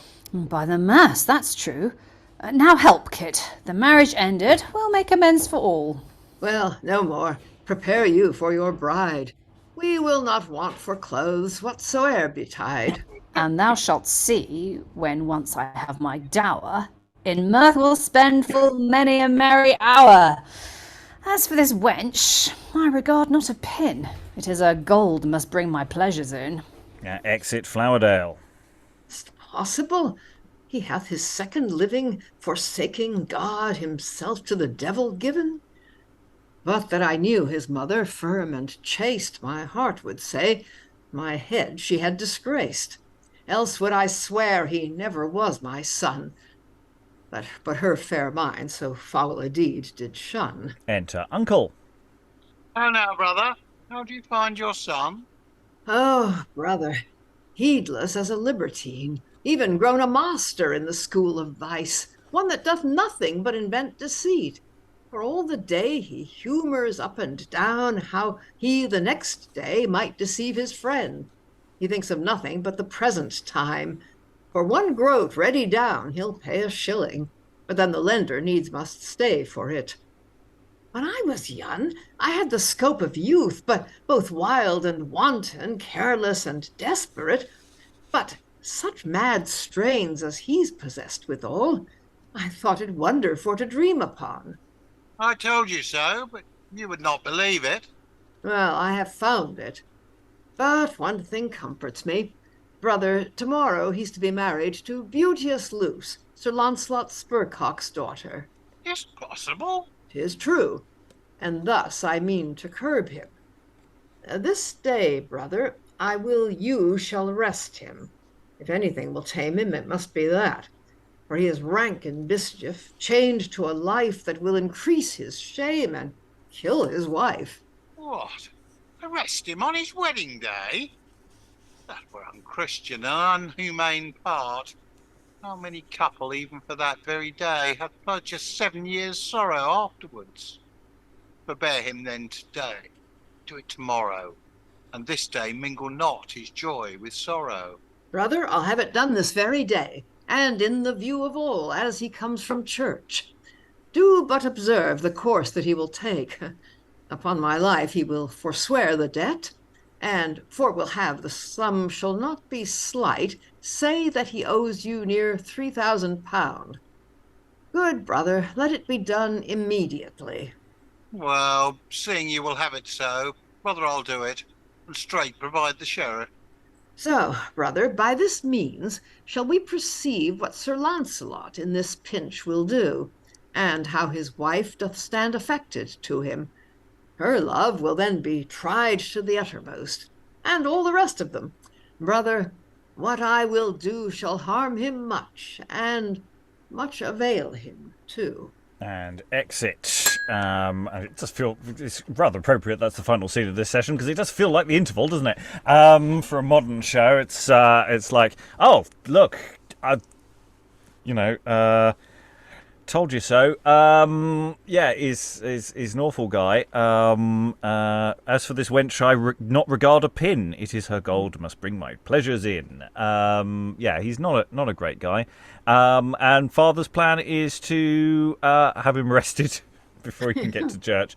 It's weird. The uncle says, "Oh, do it afterwards. Give him a nice." He's going, no. We're sort of trying to break up this whole thing. It's like I'm not sure what the uncle's doing there, but it is nice. It's interesting. The moment the uncle comes on, suddenly the everything does. Oh, I know where I am now. I feel, I feel like I understand what this player is doing in a way that when the uncle and the father aren't having a conversation, I don't. Lois, then Lynn. But it does look to me as if the father intends the marriage to go ahead. That somehow or other this is all going to reform him, and because he seems to be talking as if poor Luce really does just seem to be collateral damage in this. He might break her heart, but in the meantime, having a wife will be good for him, and all the other things I plan to do. Lynn, then Sarah. Yeah, let's see if they get him before or after the ceremony, because I've never read an early modern play where a marriage is annulled once the ceremony is taking place, even if it hasn't been consummated. Doesn't count. If the ceremony happens in drama anyway, the marriage is considered. We've nearly been there. We've almost had it, and then, but never quite. Yeah. So one thing I do kind of enjoy here is that like the structure is a little different than a lot of comedies. In a lot of comedies, you have like the young people and the clever servant, plotting and getting the better of their elders. And here it's like the old guys are the ones that have the long game going. So I kind of enjoy that, like a little bit showier parts and more stage time for the mature characters is kind of fun. Yeah, Sarah. I found it really interesting. The end of that conversation between the father and the uncle. It seemed to me that like he I mean, yes, he's gonna do this to his son to kind of try and get him to reform and mend his ways so he doesn't kill his wife. But also he also seems to be testing Sir Lancelot, and to an extent Luce as well, to see how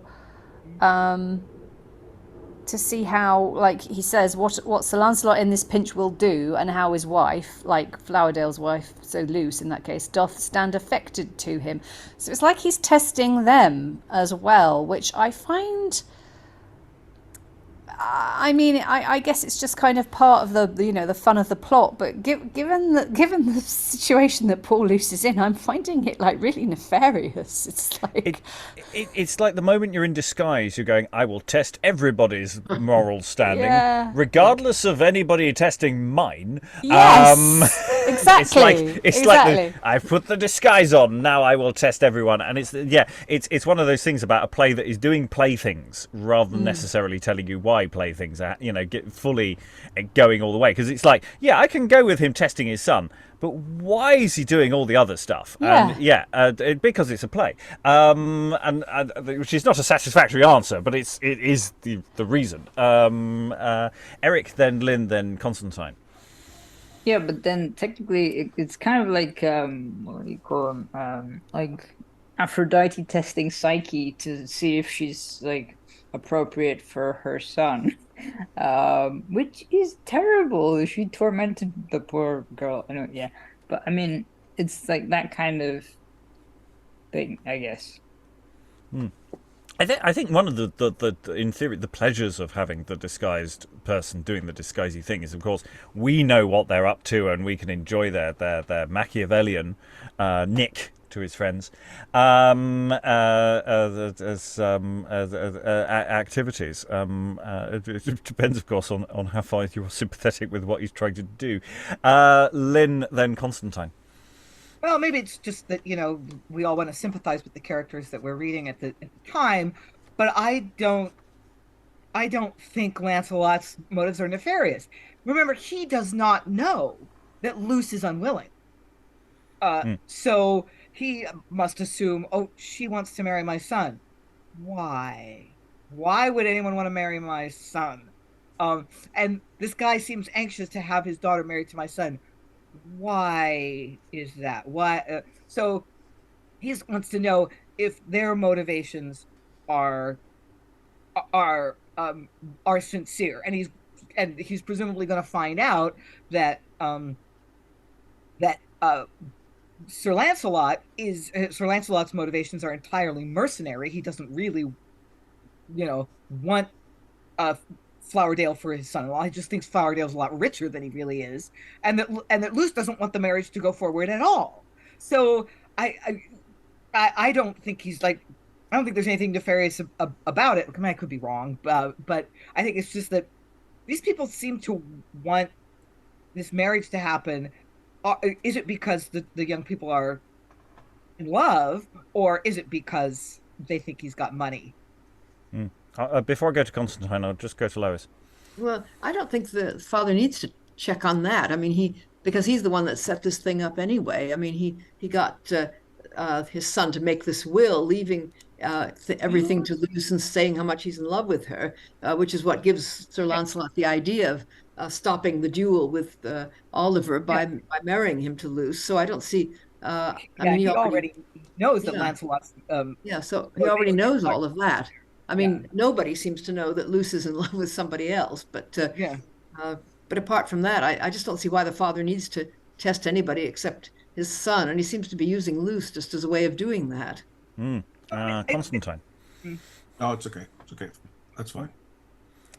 Okay, we are approaching extra time, so it's time for final thoughts.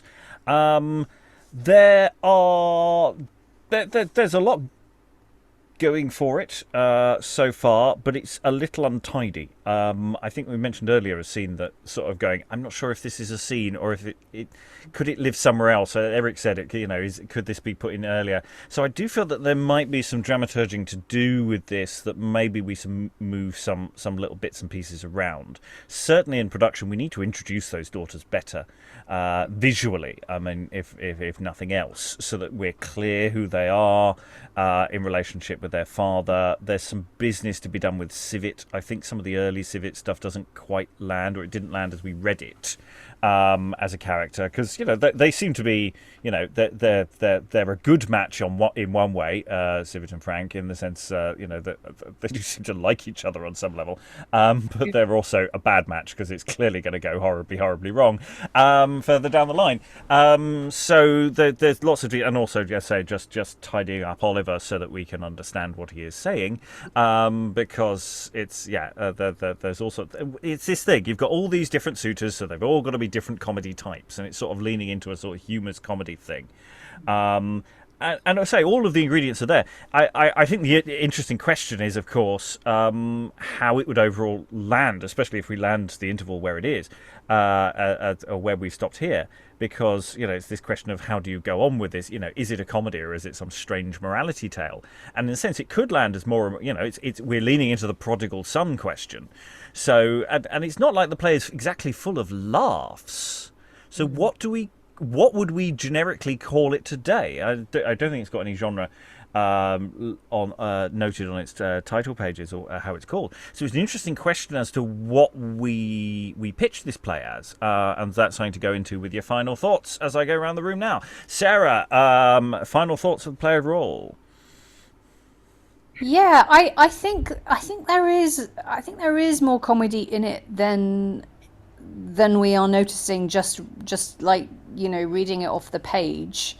And I mean, I think all the it's difficult with Oliver because because of the way his text is written in this kind of Mamasetshire dialect, but I think he could be quite a fun character, like, because he could be very physical and with the fisticuffs and everything and wanting to I think he could be a more fun character than he is necessarily on the page. I think Civet could be a much more fun character than he is on the page if he's like terribly foppish and sort of really silly and kind of very expensively dressed and But badly dressed.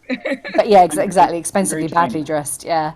So I think there is more comedy in it than is perhaps,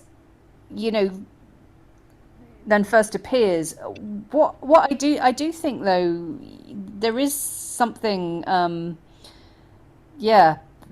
having it as like a morality play or it does seem to be leaning that way. And the thing that I've really noticed about it as it's gone on is that thing that I was talking about after the first scene, that freshness in the dialogue has all leached out. That to begin with, I was like, "Ooh, this is tasty. This is like, this dialogue does indeed feel very naturalistic, and these relationships are being set up really economically, and these characters are being established, and I'm kind of enjoying where this is going." And then as the play's gone on, it seems to kind of be relapsing more into your kind of usual early modern comedy. It's going to be interesting to see what happens in the second half of the play, whether any aspects of that come back, whether it brings back any of that freshness, or whether it is just kind of going to go down this quite conventional route and just play out as I have a horrible suspicion it's going to. Alan, any final thoughts? Yeah, I'm just wondering, I know we've done some pieces which have been described as city comedies, which I think are from a bit later than this. No, we're sort of on top of it. It's more stuff will be coming, but it's becoming a thing. I'm just wondering if this was a sort of early essay into that sort of territory. What I'm getting out of it is very much a London-focused play, and fine, we've got a country bumpkin over here. We'll take the mick out of him. We've got a Frenchman over here. We'll take the mickey out of him. So playing to the usual way to the London playgoers of, anybody who's outside the city of London, they're all yokels and fit subjects for mockery. It's interesting because there's the class and the way the characters are interacting, the constant things about wine. I mean, it's interesting. It's not that detailed in terms of sometimes about stuff to do with the city. It's much more about the class positions. Actually, you could probably take. There aren't that many very specific locus bits of information in there. So it's very much of the society of the time. But I'm not. It's sort of doing some of those things, but it's not quite. And that's quite interesting. I'm quite liking that question. Constantine, any final thoughts? Yes, I mean, I was just about to say basically the same thing as Alan. I mean, this is called a city comedy, and I mean, the fact that it's set in the city, and then we have the country bumpkin, Oliver, and it's interesting that there are. So it seems to be a genre of sorts, and. I mean, well, one thing I need to say is Oliver needs subtitles. It's interesting, though, that now that the father revealed what he's going to do, I don't know, to me, it seems like Flowerdale seems to be a little more sympathetic. I mean, he is being used by his father. I know, I mean, hopefully for some, to better him, but in a sense, he is like a victim of sorts. And again, I'm going back to what I said, and Sarah mentioned this again, the naturalistic aspect of the play, the freshness. Is it still there? Are we losing it? I mean, and then, of course, with Oliver, with his fake accent, does this take away from the freshness, or does it add to it? Or no, but it's interesting. I don't know if in at the time it's described as a city comedy. I mean, it may have been lumped. I don't know where that's come from. Well, the research I've done, like in at least 5-6 different sources, they call it a city comedy. But you'd say that's something we may have added to it later on. Yes. So that's the question of are we calling it that? Is it really doing those things? It just says that it's a genre of comedy in the English early modern theater. That's what it says. So, yes. I mean, so these are conventions of a city comedy developed in the first decade of this Jacobean period. So, but it's interesting. I mean, is it a city comedy just because it's set in London? Is that the only reason, or? Yeah, I mean, this is the question about sometimes when we're talking about the way we lump and create modern genre for something something of the period that seems to be a thing, but whether these things all actually properly fit together in that sense. In that sense, it's looking at some of the things we've called city comedies as well. All the Ho plays that we've looked at.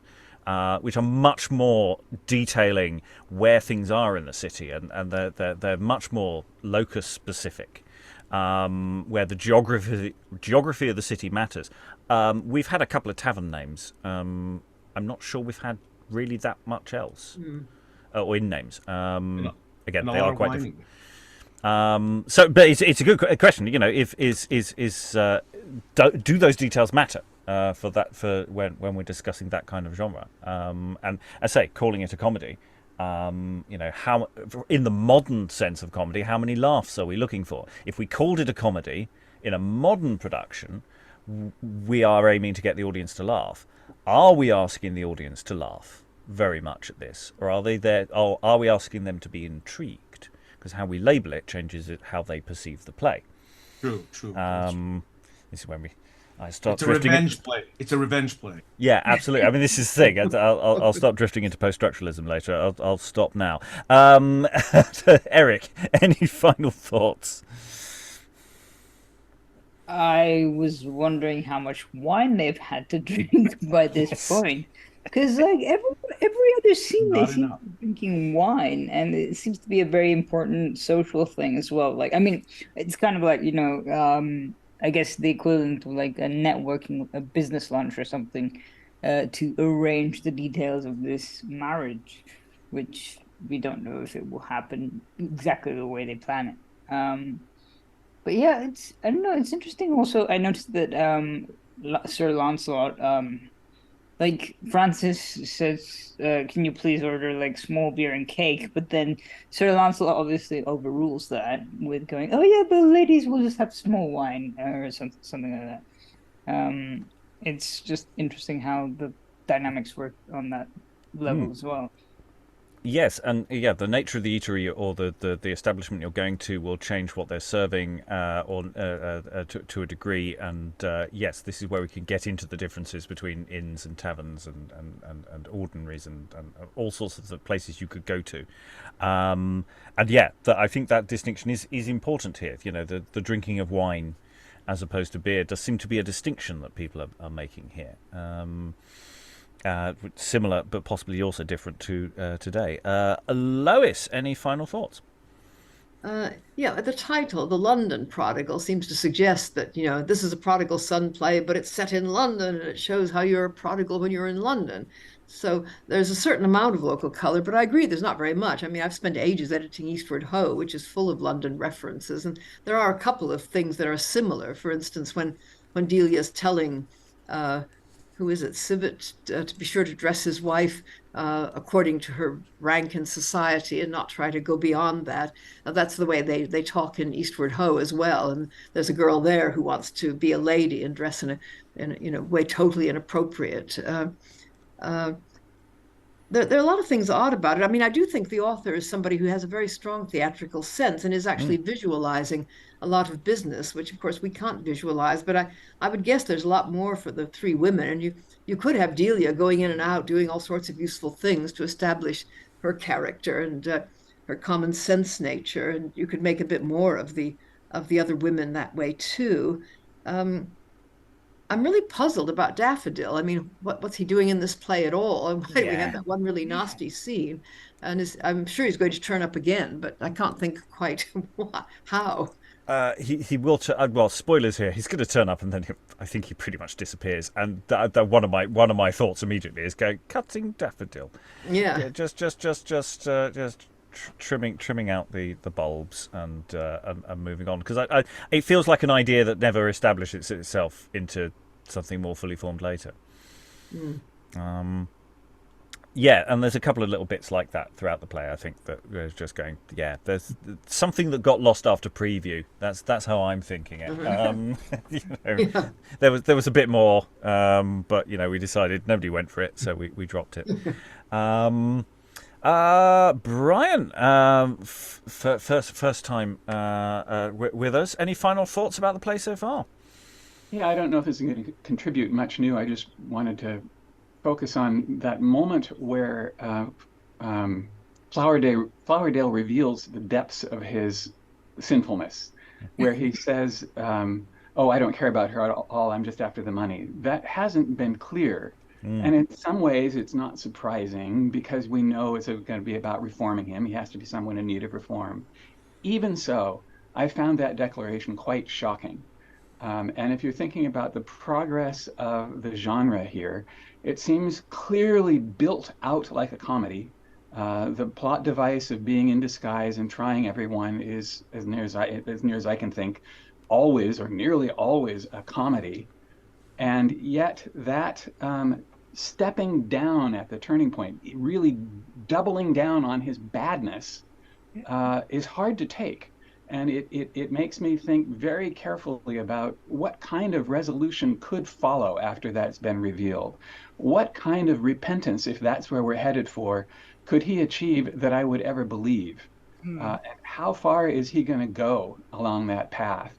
And how hard is the the father's work going to be? How deceptive is he going to get?